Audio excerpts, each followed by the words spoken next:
The Ole Miss Spirit's Billy Embody welcomes you to the Flagship, an Ole Miss recruiting podcast powered by StatusJet.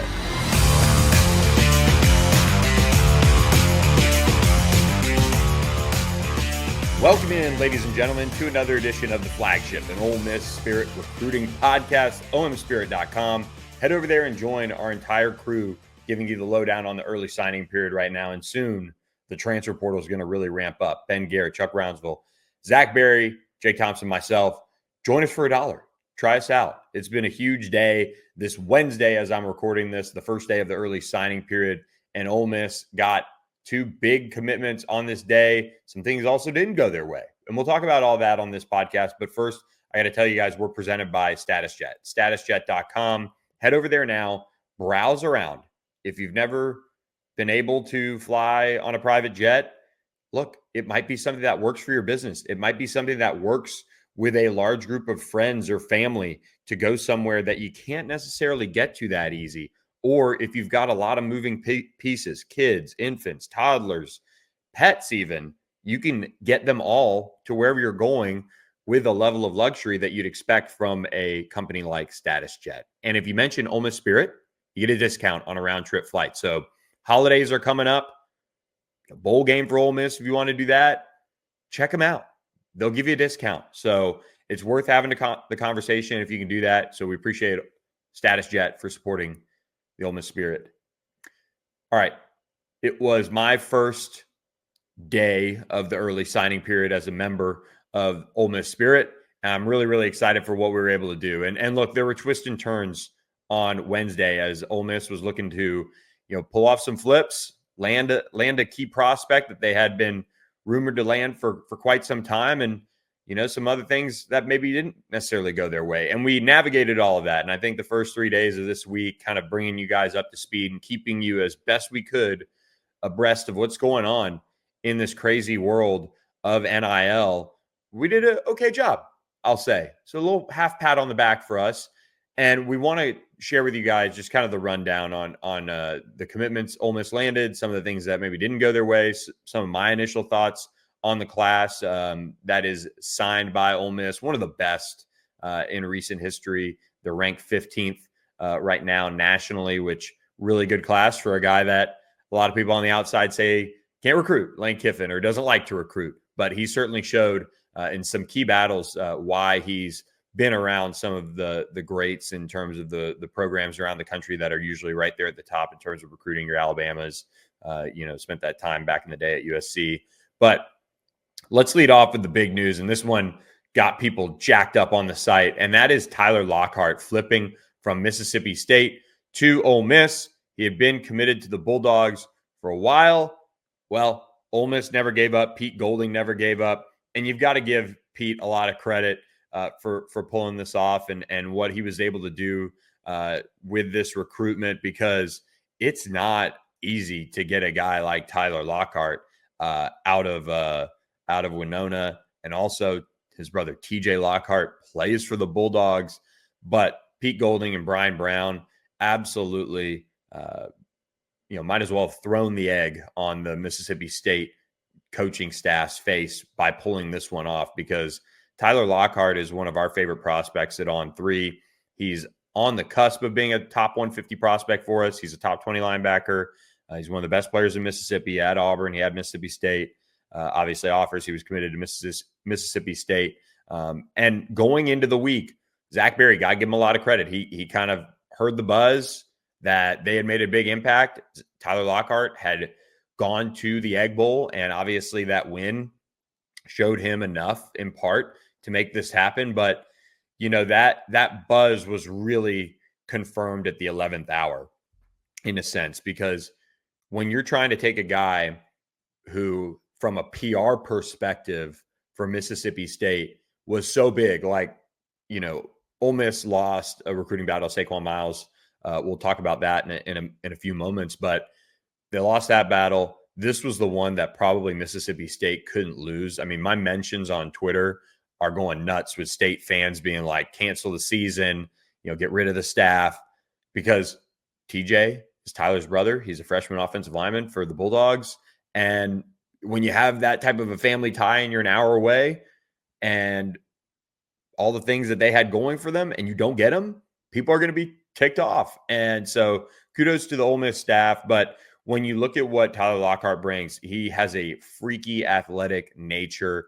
And that's why he's one of the best in the state of Mississippi. As a senior, he had 81 tackles, 9 tackles for loss, 3 sacks, forced fumble, and a fumble recovery. He's super violent. And I think that's one of the things that when you look at SEC type of players and guys that make impacts in a big way, you've got to consider their ability to run, their athletic prowess on the field, but then they've got to be violent. They can't be kind of going in there half speed and kind of just, whether it be, maybe knowing they're that athletic, they sometimes shy away from things. You want guys that pop off of tape. And that's what Tyler Lockhart does. So he has a 4.6-ish 40. That's pretty impressive for a linebacker at his size. He stands around 6'2", 205. So he's got some wheels on him. He can run. And I think that's something that's important in terms of being able to play in this new day and age of college football where so many teams like to go fast. And so for Ole Miss to land him as kind of the cherry on top to this day was a big deal. And he really solidified this class with 23 commitments leaving Wednesday. And we'll talk about why that's where it's going to stand at this point in just a moment. But I want to give you guys the good news and then talk about kind of what's to come. And some of that involves good news. Some of that involves quote unquote bad news as well. But look, Tyler Lockhart wasn't the only decision that came down on day one of the early signing period for Ole Miss. Winston Watkins in I would say, one of the more drawn out announcements, but very respectful in terms of, his message to the youth down there in the South Florida area at Venice High School, just a little south of where my family lives. I'm from Tampa and my family now lives on Siesta Key, which is, a little bit more than an hour, depending on where you are. North of Venice. And so very familiar with the area. And Winston Watkins is one of the more explosive guys in that area. And he committed to Ole Miss. He was a one-time Colorado and Texas A&M commitment. But ultimately, Lane Kiffin, he really shined in this recruitment with the vision for him. You look at him, he doesn't stand, out as far as being a 6'3" type of gazelle wide receiver. He is your speedy, gadget almost type of player, but similar to Elijah Moore is what Lane Kiffin wants him to do. And that goes back to his official visit last summer to Ole Miss. George McDonald really built a strong relationship, the Ole Miss staff overall. And this one, and actually Winston Watkins, just over the course of his recruitment, and also Tyler Lockhart, I was paying pretty close attention. There were, some thought that LSU would go in on Winston at some point. And they were recruiting Tyler Lockhart pretty hard early on. But so was able to be familiar with these two guys that Ole Miss landed on Wednesday. And Winston committed super early, like I said, to Texas A&M and Colorado. He really wanted to take it the distance, figure out where he wanted to go. And even Colorado circled back late. I mean, this was not a done deal that Ole Miss was going to get this across the finish line. But I did get confirmation kind of mid-morning that he was going to get in the class. And so went ahead and put a pick in to also reflect, the on 3 RPM. We were saying all week that Winston was going to end up in the class, but, we just hadn't got that confirmation. So we got it late, but big land as far as getting an explosive player into the class. He's got that speed, and that's half the battle when you're that size, a little bit more than 5'9", 175 pounds. So you get him into a weight room where they get the right weight on him, they get the right strength on him, and I think it's got a chance to work out pretty well for Ole Miss. Again, kind of a fun player to have with an offensive guy and mindset like Lane Kiffin. So he is a top 300 prospect on the On3 industry ranking, top 40 wide receiver, and he joins a class that is one of the best wide receiver classes in the entire country. A really, really good group that George McDonald has signed. It includes, of course, 5-star wide receiver Caleb Cunningham. Really, really big flip there for Ole Miss from Alabama in the middle of November to get him on board. But that's not it. They were able to go out and address that position in a big way with Dylan Alfred, who signed during the early signing period. Samari Reed also signed during the early signing period. It was a pretty drama-free day for Ole Miss when it comes to their signing class overall in terms of the guys that they already had on board in this class. So you've got to give the coaching staff a lot of credit to getting this group together and addressing a group that needs it when you have a guy like Juice Wells who's leaving. And I know he's been up and down and, probably didn't end the way he necessarily wanted to, but you've got to also look at it from the perspective of that is a veteran receiver. Receivers are expensive for the most part, and you want to be able to find ways to take shots on high school receivers. I think there's a lot of receivers out there. A lot of players want to play receiver. A lot of players want to catch the football and be this or that at that position, and it's a prima donna style position for a reason. And so my philosophy is similar to almost offensive line. You've got to take as many jump shots at that position as you can, because sometimes guys can't handle the physicality. Very similar to corner on the defensive side of the ball. You look at corners in high school and you say, okay, wow, they didn't get thrown at. They're sticky. They're able to keep up athletically. But corners, when they get to the college level, if you don't have the physicality, if you don't have the willingness to tackle, you're going to be in trouble, especially in this league. So Ole Miss being able to go out and get 4 receivers that are all pretty highly thought of and different body types too. I thought that was really good. Just kind of, again, me coming in late in this cycle and assessing what they have. And of course, when you have a bell cow like Caleb Cunningham, who's a great kid, young man, a big leader for this class as your number 1 overall prospect in this class, is a big deal for Ole Miss to have him at the top of that class like that. So a really good Wednesday. Everybody signed that was committed to Ole Miss except for one, and we'll talk about that in a little bit. But before we get to that, we got to share what's next on Wednesday. And people are, wondering, okay, Ray Guillory, what's he going to do? The Alito running back, what is next for him? Well, Zach Berry and I have our Ole Miss RPM pick on for Ray Guillory, the 3-star running back. Somebody just dropped him, but 3-star running back from Alito, Texas. He is probably going to end up at Utah unless he's kind of been trolling just about everybody covering this thing. And look, I've known Ray a long time, been around Alito a lot, and it's going to be an interesting deal to watch his college career, because he's going to end up at Utah is what we're hearing. And maybe by the time you're listening to this, he did, because he's got his ceremony Wednesday night. But when you reclassify, when you've kind of been a little bit all over the place as far as your recruitment, you decommit from Texas, it's been quite the journey for him. And even the reclassification caught people on the ground in Alito by surprise. But he's going to move on and go play at the next level. So I wish him luck. But this one took some twists and turns down the stretch. We had gotten word early in the week that this one was done. They left the official visit. Everything was in great shape. The Ole Miss was the last official visit. And then you get into Monday, you get into Tuesday, and things are still looking good. And, by Wednesday morning, was starting to hear, it was just, I was checking because I was going to go out there.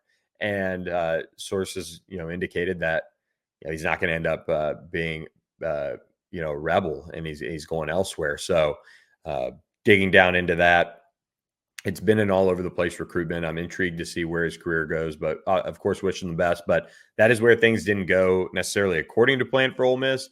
And then you've got Saquon Miles, who a number 1 junior college offense tackle in the country. He ended up sticking with Mississippi State.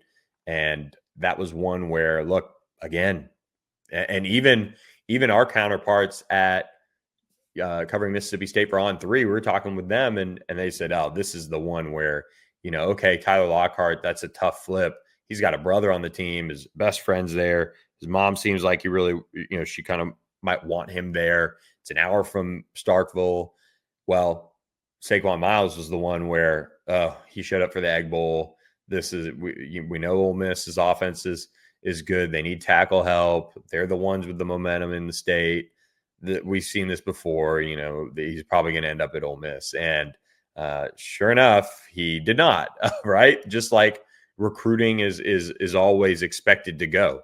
That is not the way it went with Saquon Miles. So for us watching that one unfold, I mean, State really needed to make a splash. They couldn't lose on signing day, both Tyler Lockhart and Saquon Miles. I mean, I think that's what ultimately it came down to, because even double check last night, and I put my pick on Ole Miss kind of late in the afternoon, maybe mid-afternoon at the earliest, and double checked, and a couple state sources were not optimistic at all. And when I think word kind of started to leak that Tyler Lockhart was going to end up, potentially being a Rebel, they knew they had to circle the wagons and at least make sure they didn't lose both guys to Ole Miss on the first day of the early signing period. So that's where things get interesting. That's where things, aren't always as they plan. And I mean, we roll on at the Ole Miss Spirit, and that's the world of NIL and kind of trying to track all of this in the final hours. It's not easy. I mean, you look around the country. I mean, Naheem Offord had been committed to Auburn for a long time and ends up flipping to Oregon on the first day of the early signing period. Now, some flip picks, some flip picks went in, kind of to kick off this morning once it got out. But I mean, what a loss for Auburn. I mean, they had him committed for a long time, and Oregon came in and they stepped up. And that's the hard thing about this day and age. You saw LSU's class kind of get pillaged a little bit there, and they dropped out of the top 5 on the On3 industry rankings. They're down to 9 last I saw. So it's a really difficult time to track all of this and to, I think, reconcile with that a little bit. And there's also the aspect that Ole Miss is going to be very well positioned to crush the portal. Like, okay, Saquon Miles, you don't want to come to Oxford with the setup that we have for you. Okay, fine. Well, guess what? We're going to go in the portal, and now that's a spot at tackle where we thought we were going to do X with Saquon and get him in. Well, now we'll pivot and we'll go find somebody who's got major college football film out there. And I think that's important when you always look at high school recruiting and even, junior college, because they kind of sign around the same time normally. But it is so difficult for me to even say, you know what, that's a huge loss. I mean, there are prospects each cycle that you could say, man, that was a guy that like the team really had to have. Caleb Cunningham, Ole Miss, with what they're losing, like that's a guy you've really got to have in-state, 5-star, all those things. But I mean, you could kind of draw the line at top 150 as far as where you could really even like get, jacked up or ticked off or whatever, because if somebody doesn't end up coming in class, like Ray Guillory, now Ole Miss, guess what? You were going to take 2 running backs. Now you're going to take a portal running back. Fine. Somebody with film that wants to come play in Lane Kiffin's offense with Austin Simmons being the guy, and all the receiver talent that they're going to have, and they're going to add more. That's fun. Daquan Wright at tight end. I mean, it's a good situation, and they're going to find a way to improve the offensive line. That's a big thing on the checklist for the transfer portal too. So that's a good recruiting pitch for a transfer running back when you say, okay, all right, we're going to bring in so-and-so and so-and-so on the offensive line. We really like what Austin Simmons is doing. You're going to have a chance to be the guy. Whereas Ray Guillory, I mean, pass protection for any freshman running back is something that's really hard to come by in terms of a guy that can be trusted out there. So to have another spot now to go bring in a veteran, especially when the SEC is keeping the scholarship limit at 85, that's great. I mean, Ray Guillory's a talented player. He's done a lot for Alito. He's got a lot of wear and tear on him too. But to go out and be able to address a position with a veteran guy is something that in today's day and age of free agency, you're never going to catch me really worrying about somebody who's on the cusp of being a 3 or 4 star, being a miss in terms of somebody flips them last minute or somebody pays them a bunch of money or this or that. It's never going to bother me. And because today's day and age of roster building is so different. You're going to have to manage a salary cap now. You're going to have to manage all these different aspects of rev share. So if Ole Miss was saying, okay, all right, fine, we'll do this and that for Ray Guillory, I don't even know if that's a good idea. So Utah, it sounds like, is going to be the pick for Ray Guillory. Saquon Miles ends up signing with Mississippi State. And that is it. A couple other guys. Deuce Knight signed with Auburn. Jared Smith signed with Auburn. Nothing real surprising when it came to the rest of the guys that made decisions on Wednesday. I'm trying to think what else on that front that really is catching my eye. But I think when you look ahead to what's next, there's a couple guys that now Ole Miss has to really circle the wagons on. And when you and Tyler Miller ended up sticking with LSU, which we had reported that, his mom was all in there and very adamant that he was sticking. But Ole Miss now is looking like somebody who's going to be somebody that is going to be in position now for a big flip. And somebody who's announcing on Thursday is Connor Howes out of the state of Florida, St. Cloud. He goes to Osceola High School. He's a 4-star prospect on On3.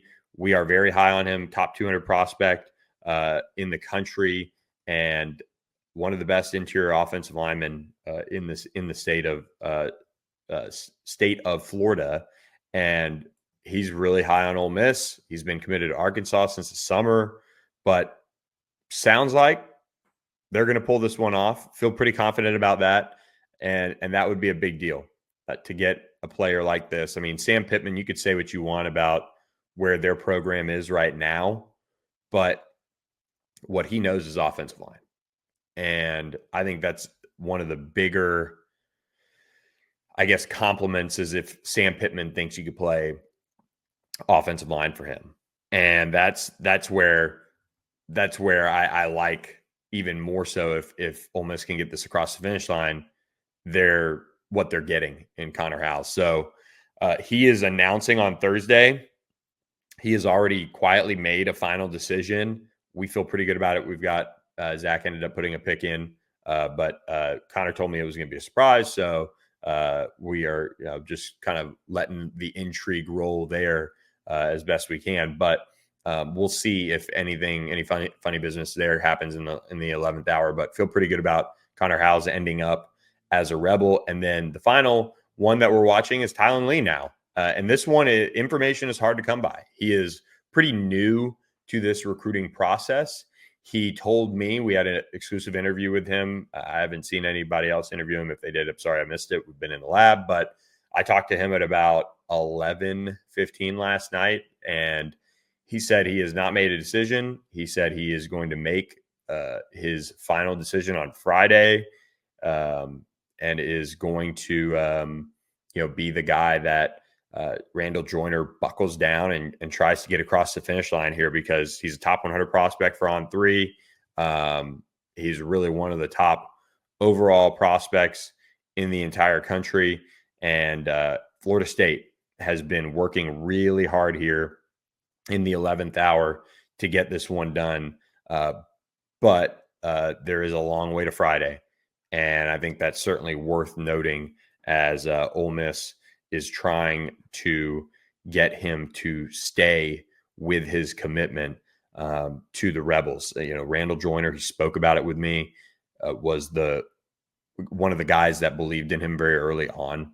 And I think that means a lot for a guy like Tylen, 6'6", 261. I think he's going to be one of the more impressive prospects that Ole Miss has signed in the last 5 years. I just think that highly of him. Like, I think he's got first-round draft pick written all over him and top 10 type of potential.